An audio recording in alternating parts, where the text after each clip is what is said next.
कार्तिक माह के कृष्ण पक्ष की त्रयोदशी तिथि जिसको धनतेरस के रूप में मनाया जाता है। यह जो दिन होता है वो बहुत ही शुभ दिन होता है और इसी दिन से दिवाली की शुरुआत हो जाती है। दिवाली का जो त्यौहार है वो धनतेरस से लेकर भाई दूज तक 5 दिनों बड़े ही विशेष रूप से मनाया जाता है। धनतेरस के दिन आप माँ लक्ष्मी प्राप्ति के लिए, माँ लक्ष्मी के आशीर्वाद के लिए, घर में सुख समृद्धि के लिए या फिर जो भी आपकी विशेष मनोकामना है, संतान प्राप्ति को लेकर, पुत्र प्राप्ति को लेकर, किसी भी तरीके की आपकी मनोकामना है, तो धनतेरस के दिन आप इस वीडियो में बताए गए सरल सा उपाय जरूर करें। यह जो उपाय है हमारे पूजनीय गुरु जी की कथा से लिया गया है। कथा को ध्यानपूर्वक सुनकर ही आपके लिए यह उपाय लाया गया है। धनतेरस के दिन आप माँ लक्ष्मी की अगर विधि विधान से पूजा अर्चना करते हैं, कुछ नियम को आप अपनाते हैं, तो निश्चित रूप से आपकी मनोकामना पूरी होती है, चाहे फिर वो किसी भी तरीके की आपकी मनोकामना है, क्योंकि जो धनतेरस का दिन होता है वो बहुत ही शुभ दिन माना जाता है। किस तरीके से आप उपाय करेंगे? ऐसे में जो भी निसंतान दंपत्ति हैं जिनको संतान प्राप्ति में काफ़ी परेशानी हो रही है, उन्हें धनतेरस के दिन यह उपाय जरूर करना चाहिए। जो मैं आपको उपाय बता रही हूँ वो आपको प्रदोष काल में करना है। धनतेरस के दिन जो भी पूजा की जाती है माँ लक्ष्मी के लिए वो प्रदोष काल में की जाती है। साथ ही साथ धनतेरस के दिन आप शिव भगवान की भी पूजा कर सकते हैं। तो किस तरीके से आप पूजा करेंगे और क्या क्या चीज़ों की आपको इसमें ज़रूरत पड़ेगी, संपूर्ण जानकारी आगे आपको इस वीडियो में दी जाएगी। लेकिन आगे वीडियो शुरू करने से पहले हमेशा की तरह आपसे मेरा निवेदन है कि अगर अभी तक आपने मेरा चैनल धर्म ज्ञान इंडिया को सब्सक्राइब नहीं किया है तो चैनल को सब्सक्राइब जरूर कर लीजिए। वीडियो पसंद आए तो लाइक कीजिए और कमेंट बॉक्स में जय माँ लक्ष्मी जरूर लिखें, जिससे कि माँ लक्ष्मी की कृपा आप पर और आपके पूरे परिवार पर हमेशा के लिए बनी रहे। देखिए, इस बार की जो धनतेरस है वो 29 अक्टूबर के दिन पड़ेगी। तो 29 अक्टूबर के शाम को यानी कि प्रदोष काल में 6 से 7 बजे के बाद में रात्रि में आप 11 बजे से 12 बजे पहले कभी भी इस पूजा को कर सकते हैं। धनतेरस के दिन आप जो पूजा करेंगे उसमें जो भी निसंतान दंपत्ति हैं, अगर वो संतान प्राप्ति के लिए पूजा कर रहे हैं तो उन दोनों को ही पूजा करनी होगी। घर में और भी जो सदस्य हैं साथ में बैठकर पूजा कर सकते हैं। इसके लिए आपको जो उपाय करना है, देखिए, इस पूजा को करने से आपके घर में एक तो सुख संपदा भी बनी रहेगी, माँ लक्ष्मी आपके घर में हमेशा वास करेगी। आर्थिक दृष्टि से अगर आप परेशान हैं तो वो भी परेशानी आपकी दूर होगी। आप अगर पुत्र धन चाहते हैं या फिर आप चाहते हैं कि संतान के रूप में आपके घर में माँ लक्ष्मी ही आए, आप कन्या की प्राप्ति चाहते हैं या फिर आप पुत्र की प्राप्ति चाहते हैं, तो भी आप इस उपाय को जरूर करें। इसके लिए आपको क्या करना है कि देखिए, सबसे पहले आपको इसके लिए जहाँ पर भी आप अपने घर में पूजा करते हैं, जैसे कि आप अगर अपने घर में पूजा स्थल के पास में ही दिवाली या किसी भी बड़े उत्सव की पूजा करते हैं तो वहाँ पर ही आप इस पूजा को कर सकते हैं। नहीं तो जहाँ पर भी आप करना चाहें, घर की जो शुद्ध जगह है वहाँ पर आप इसको कर लीजिए। सबसे पहले आपको के लिए ज़रूरत पड़ेगी गाय के गोबर की। देखिए, गाय का गोबर अगर आपको मिल जाता है तो बहुत अच्छी बात होती है। गाय का गोबर आप मिल जाए आपको तो आप उतनी ही जगह पे लीप लीजिए जितनी जगह पे आपको पूजा करनी है। गाय का गोबर अगर नहीं मिलता है तो फिर आप अपने घर के शुद्ध जल से थोड़ा सा आप जल ले लीजिए और अपने हाथ में जल लेकर उस जगह पर थोड़ा सा आप लेपन कर दीजिए। उसके बाद में आपको चौक पूरना है। देखिए, हिंदू धर्म में चौक पूरने का विशेष महत्व होता है, लेकिन जो चौक पूरा जाता है वो हल्दी से और आटे से ही पूरना चाहिए। बहुत सी जगहों पर विभिन्न रंगों से रंगोली बना दी जाती है जो कि गलत माना जाता है। आपको रंगों से चौक नहीं पूरना है, सिर्फ आटे से और हल्दी का प्रयोग करना है चौक पूरने के लिए, क्योंकि हमारे पूजनीय गुरु जी का कहना है, पूजनीय गुरु जी के अनुसार जो आटा होता है वो सुख समृद्धि वैभव का प्रतीक है और जो हल्दी होती है वो साक्षात माँ लक्ष्मी का रूप मानी जाती है। तो ऐसे में आपको आटे और हल्दी का ही प्रयोग करना चाहिए। सभी पूजाओं में जब आप चौक पूरें तो आटे और हल्दी से ही चौक पूरें। इसके बाद में आपको इसके ऊपर एक चौकी रख देना है, पीढ़ा रख देना है, पटा जो भी आपके पास हो, जो आप पूजन में प्रयोग करते हैं वो आप ले लीजिए। और उसके ऊपर आपको एक लाल कलर का कपड़ा जो कि नया होना चाहिए उस कपड़े को आप बिछा दें। और इसके बाद में आपको ज़रूरत पड़ेगी 2 सिक्कों की। आपको 2 सिक्के लेना है, जिसमें से एक सिक्का जो आप लेंगे वो चांदी का होना चाहिए। अगर आपके पास चांदी का सिक्का पहले से रखा हुआ है तो आप उसका भी प्रयोग कर सकते हैं, नहीं है तो धनतेरस के दिन आप नया चांदी का सिक्का अगर खरीद सकते हैं तो खरीद लीजिए, बहुत ही शुभ माना जाता है। इसके साथ ही जो आप दूसरा सिक्का लेंगे वो आपके पास नॉर्मली जो सिक्का होता है 1 रुपये, 10 रुपये, 5 रुपये, उस सिक्के का आप प्रयोग कर सकते हैं। तो 2 सिक्के आपने ले लिए।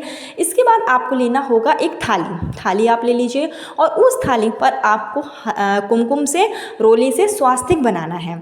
स्वास्तिक उस पर बना लीजिए। थोड़ा सा आप उसके ऊपर चावल रखिए, अक्षत जो साबुत चावल है वो रखना है। आप गेहूं का भी प्रयोग कर सकते हैं, गेहूं भी रख सकते हैं।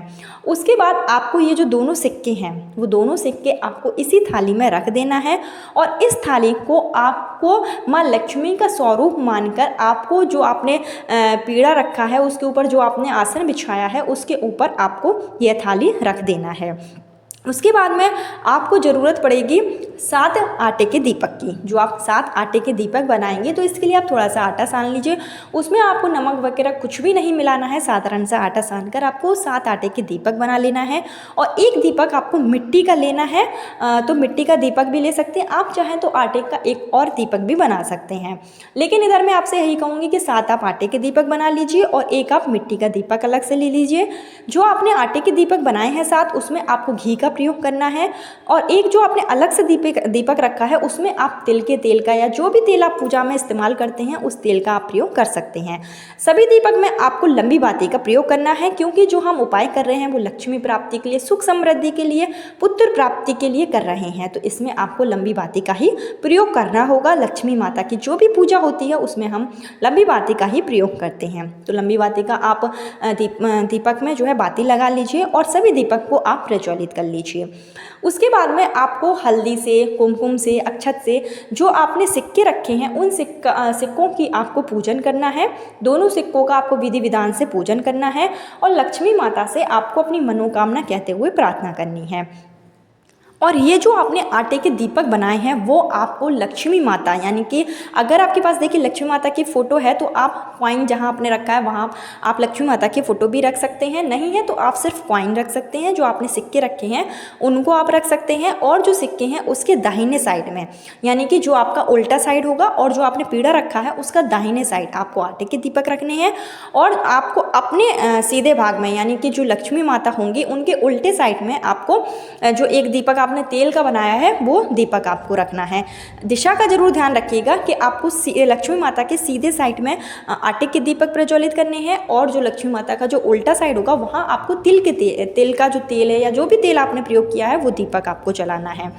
और आपको विधिवत कॉइन्स, सबसे पहले सिक्कों की पूजा अर्चना कर लेनी है। उसके बाद आपको एक लाल मौली का धागा लेना है और लाल मौली का धागा आपको दोनों सिक्कों पर अलग अलग लपेट देना है, यानी कि दोनों सिक्कों पर आपको 7-7 बार लाल मौली का धागा लपेटना है। और जब आप लाल मौली का धागा लपेट लें तो पुनः आप सिक्कों को उसी थाली में रख दें जो आपने पहले सिक्कों के लिए आपने थाली जो बनाई है जिसमें आपने स्वास्तिक बनाया है, उसी थाली में आपको दोनों सिक्के रख देना है। इसके बाद में इस पूजन के लिए आपको जो विशेष चीज़ लेना है वो है 7 कमलगट्टा, 7 अमलबेला जो कि एक ऐसा वृक्ष होता है जो बिना पानी के भी आसानी से उग जाता है, एक टहनी सी होती है ये।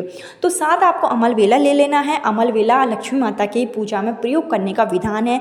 इससे जिस तरीके से अमलबेला बढ़ती है बिना पानी के, उसी तरीके से आपके घर में सुख सौभाग्य भी बढ़ता है। तो अमलबेला ले लीजिए 7 आप अमलगट्टा ले लीजिए, 7 आपको हल्दी की गांठ ले लेना है। जो पीली हल्दी की गांठ है वही आपको लेना है। और आपको जो आपने 7 हल्दी की गांठ ली है, 7 अमलबेला ली है, 7 आपने कमलगट्टा लिए हैं, ये सभी आपको उन्हीं दोनों कॉइन्स पर चढ़ा देना है। और पुनः आपको रोली कुमकुम अक्षत से आपने जब आपने उस पर कलावा लपेट दिया दोनों सिक्कों पर, तो पुनः आपको उनकी पूजा अर्चना करनी है। माँ लक्ष्मी का स्वरूप मानकर दोनों सिक्कों की आपको पूजा अर्चना करनी है और माँ भगवती से, माँ लक्ष्मी से आपको प्रार्थना करनी है। जो भी आपकी मनोकामना है, धन प्राप्ति को लेकर, पुत्र प्राप्ति को लेकर, घर में अगर किसी भी तरीके की परेशानी है उसको लेकर आप मनोकामना कर सकते हैं।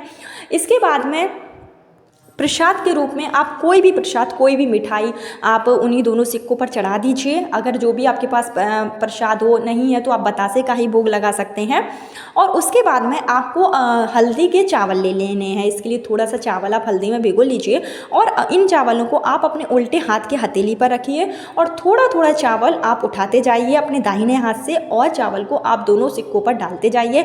और जो भी आपकी मनोकामना है वो आप बोलेंगे। आप गणेश जी का आह्वान करेंगे। गणेश जी से आपको प्रार्थना करनी है पुत्र प्राप्ति के लिए। विष्णु भगवान से आपको प्रार्थना करनी है, जो धन्वंतरी भगवान है, जो विष्णु भगवान का ही स्वरूप है, उनसे आपको प्रार्थना करनी है। जो भी आपकी मनोकामना है उनसे आपको बोलना है। लक्ष्मी जी की प्राप्ति के लिए आपको प्रार्थना करनी है, संतान प्राप्ति के लिए, पुत्र प्राप्ति के लिए, जो भी आपकी मनोकामना है वो आपको चावल गिराते हुए बोलते जाना है। इसके बाद में आपको थोड़ी सी जो पिसी हुई हल्दी है वो लेना है और थोड़ी सी पिसी हुई हल्दी आपको दोनों कॉइन्स पर बारी बारी से गिरा देना है। थोड़ी सी आप कुमकुम लेंगे। कुमकुम यानी जो रोरी होती है, जो सूखी रोरी है, उसको भी लेकर दोनों हाथों उसके हथेली के बीच में आपको लेना है और बारी बारी से दोनों कॉइन्स पर आपको गिरा देना है, जो भी आपकी मनोकामना है वह बोलते हुए। इतना उपाय आपको करना है धनतेरस के दिन शाम के समय। इतना उपाय करने के बाद में जो आपने आटे के दीपक बनाए थे, वो आटे के दीपक आपने जो थाली में रखे थे, उसी थाली से आपको माँ लक्ष्मी की आरती करना है। माँ लक्ष्मी की आप आरती कीजिए, उन्हीं 7 दीपक से करना है और जो एक तेल का दीपक है वो आपको वहीं रखे रहने देना है।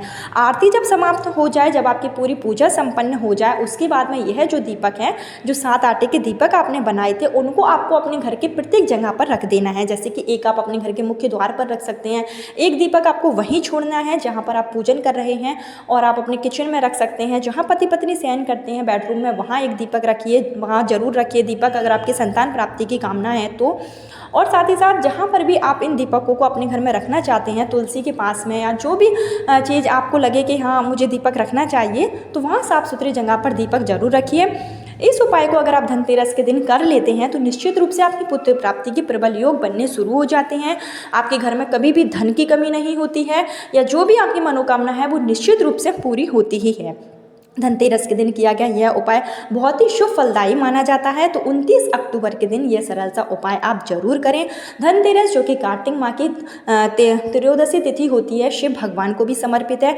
ऐसे में जो निसंतान दंपत्ति हैं, जिनको संतान प्राप्ति में काफ़ी परेशानी आ रही है, उन्हें एक छोटा सा उपाय और करना चाहिए। उनको एक लाल कलर का कपड़ा लेना चाहिए। उस लाल कलर के कपड़े में जो जूट वाला नारियल आता है उसको आप लपेट लें और किसी भी शिव मंदिर में जाकर शिवलिंग के पास में यह नारियल संतान प्राप्ति की कामना के साथ में आप इस नारियल को रख दें। एक देसी घी का दीपक आप जलाएं और यह उपाय भी आपको धनतेरस की शाम के समय ही करना है। इतना उपाय अगर आप कर लेते हैं तो निश्चित रूप से आपकी संतान प्राप्ति के प्रबल योग बनेंगे, माँ लक्ष्मी का आशीर्वाद प्राप्त होगा और जो भी आपकी मनोकामना है वो जरूर से जरूर पूरी होती है। तो अगर आपको मेरा वीडियो पसंद आया हो तो वीडियो को लाइक जरूर कीजिए। चैनल पर पहली बार आए हैं तो सब्सक्राइब जरूर कीजिए। कल फिर मिलती हूँ नई वीडियो नए उपाय के साथ। जब तक के लिए जय माँ लक्ष्मी, हर हर महादेव।